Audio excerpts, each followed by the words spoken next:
Welcome to this week's episode of Bouncing Back Stronger. Before we start, you know the drill. Make sure that you like, subscribe, turn the notifications bell on, and enjoy the clip. Yeah, I mean, she absolutely saw it in me, and I told everyone from the age of 18, like, oh, I've got ADHD. I didn't Without a I, diagnosis. Yeah.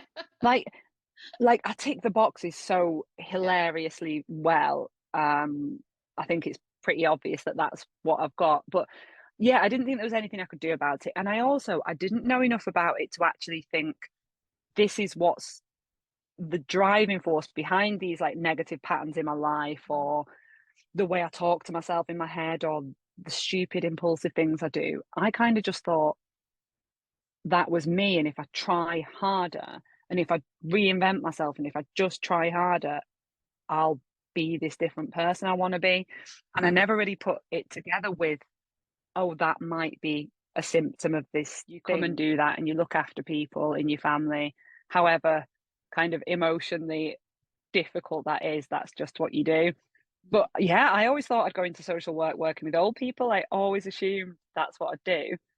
And when I actually started my official training, so when I did my master's in social work, my first placement was in a community team that worked with people with severe mental health issues, and usually there was lots of substance misuse in there too. And I just fell in love with doing that side of the job. And it's that led me into being full-time in prison, because unfortunately we incarcerate people for a lot of problems that are like substance misuse problems, or that are mental health problems, and if they were dealt with properly, people wouldn't end up in prison. And they're the people I ended up working with, particularly very angry men. I really enjoy working with. This is where, I know I'm skipping loads forward here, but this is where therapy's amazing as well. Because what I did in prison with the guys, the majority of my work, I ran group therapy sessions where we would sit every day and talk about our feelings and talk about our lives and be really honest. And you don't know what you're thinking. We had this catchphrase where it'd be like, I learn what I feel when I hear what I say. And that's so true. I learn what I feel when I hear what I say. I've never heard that before.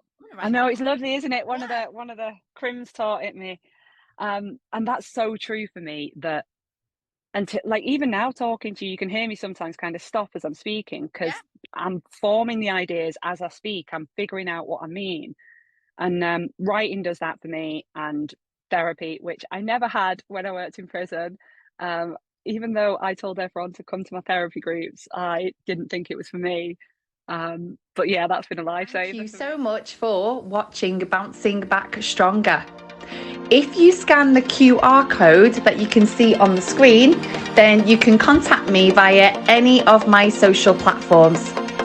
When you do, if you want to say hi, that's great. I'd be glad to say hi back.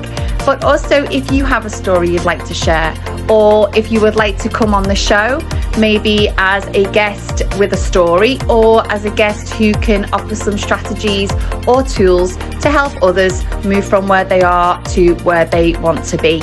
So thanks again, and I'll see you next week. Take care.